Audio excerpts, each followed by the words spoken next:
Olá, hoje a gente vai explorar um pouco os bastidores da nossa mente. Tentar entender por que pensamos de um jeito. Ou de outro, né?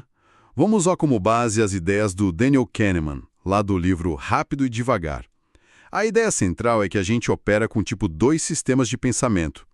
Um deles é super rápido, sabe? Intuitivo, quase automático. É o sistema 1. Ele que saca a irritação na voz de alguém no telefone ou faz a gente desviar de um buraco na rua sem nem pensar direito. Piscou, já foi.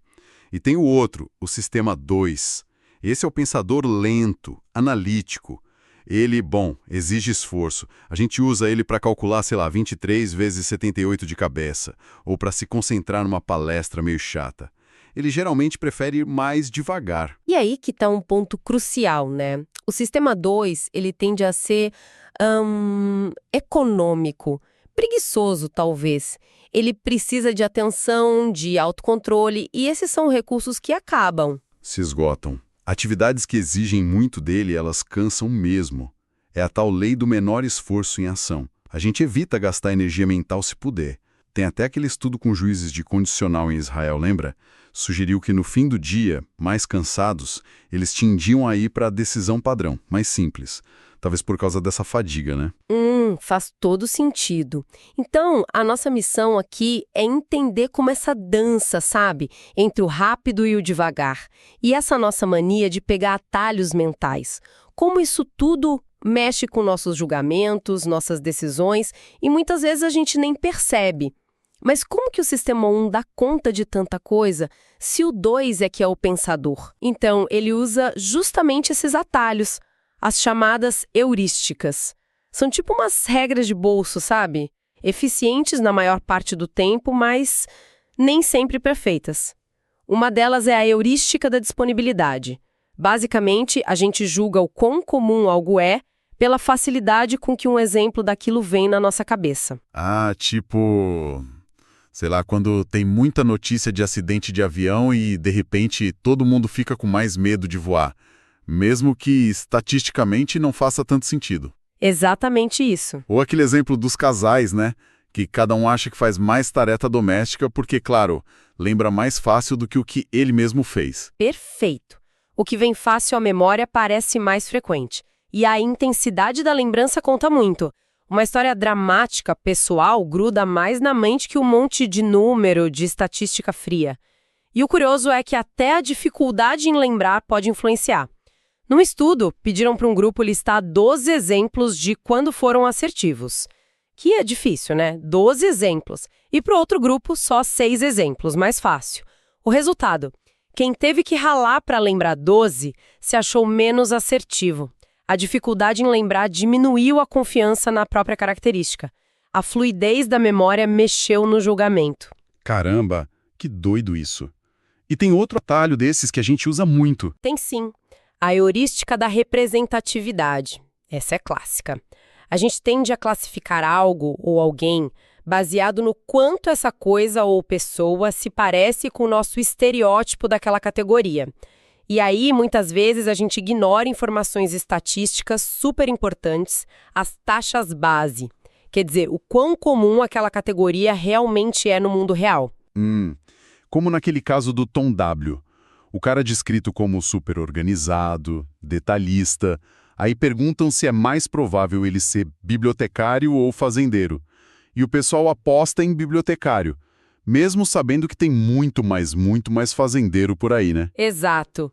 A descrição bate com o estereótipo de bibliotecário. E a estatística, a taxa base, dança, fica esquecida. E isso leva a que tipo de erro, assim, na prática? Bom, leva a erros lógicos mesmo, como a famosa falácia da conjunção. O problema da Linda é o melhor exemplo. Descrevem a Linda como inteligente, franca, preocupada com justiça social. Aí perguntam, o que é mais provável? Ela ser caixa de banco ou ela ser caixa de banco e feminista? E a maioria das pessoas acha mais provável a segunda opção, caixa de banco e feminista. Só que, logicamente, um subconjunto, ser caixa é feminista, não pode ser mais provável que o conjunto maior, ser caixa. Mas a descrição mais detalhada, que bate com o estereótipo que a gente faz dela por ser preocupada com justiça social, parece mais plausível. Mais representativa. E a lógica vai para o espaço. Entendi. Então esses atalhos, as heurísticas, podem levar a gente para esses vieses, esses erros que a gente comete de forma meio sistemática. Tem outros vieses importantes? Ah, com certeza. O efeito ancoragem é fascinante. É quando um número inicial, mesmo que não tenha nada a ver com a situação, puxa a nossa estimativa para perto dele. Tipo naquele experimento da roleta. Gerava uma roleta com números de 0 a 100 e depois perguntavam qual a porcentagem de países africanos na ONU. Se a roleta caía num número baixo, tipo 10, as pessoas estimavam uma porcentagem baixa. Se caía num número alto, 65, a estimativa subia, mesmo a roleta sendo totalmente aleatória. Uau! E isso funciona até com gente experiente. Tipo corretores de imóveis? Sim. Estudos mostram que mesmo corretores experientes são influenciados pelo preço inicial pedido numa casa. Mesmo que eles digam que não, que analisam objetivamente. A âncora puxa o julgamento deles. Impressionante. E como que isso acontece na nossa cabeça? Olha, parece que tem dois mecanismos. Às vezes, é o sistema 2 tentando ajustar a partir da âncora, mas ele ajusta pouco, sabe? Não corrige o suficiente. Outras vezes, a âncora simplesmente ativa informações na nossa memória que são compatíveis com ela. É um efeito mais automático de priming, coisa do sistema 1. Certo. E aquela nossa tendência a achar que tudo vai dar certo. O otimismo exagerado. Ah, sim. Aí a gente entra no viés otimista e na falácia do planejamento. É uma tendência forte essa. A gente superestima nossas chances de sucesso, subestima quanto tempo vai levar, quanto vai custar. Tipo a reforma da cozinha que sempre custa o dobro e leva o triplo do tempo, ou aquelas obras públicas gigantescas, né? O parlamento escocês é um exemplo que o Kahneman cita, que estourou o orçamento de um jeito absurdo. Exatamente. Quem nunca, né? Subestimou o tempo para terminar um trabalho, para chegar num lugar. Pois é.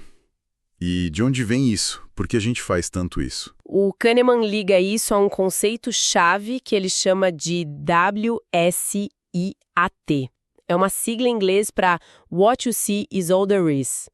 O que você vê é tudo que existe. Basicamente, a nossa mente trabalha com a informação que está ali, disponível, como se fosse toda a informação relevante. A gente constrói a melhor história possível com as peças que tem na mão e simplesmente ignora a nossa própria ignorância sobre as peças que estão faltando. O irônico é que saber pouco, ter pouca informação, até facilita criar uma história coerente e, por consequência, ficar mais confiante nela. Entendi.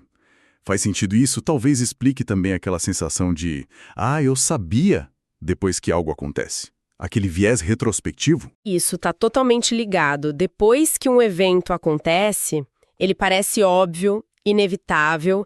A gente olha para trás e pensa, claro, tinha que ser assim.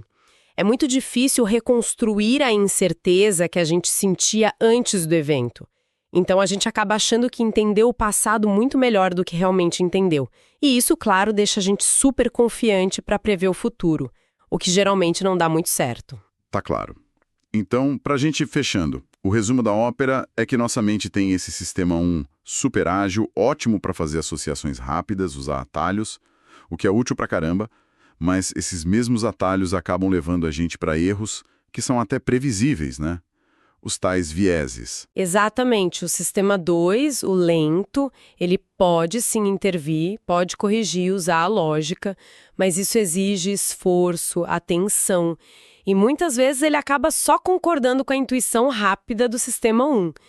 A chave, então, não é tentar eliminar a intuição, que é impossível e nem seria bom, mas sim desenvolver a habilidade de reconhecer as situações de risco, aquelas onde nossos atalhos mentais têm mais chance de dar errado.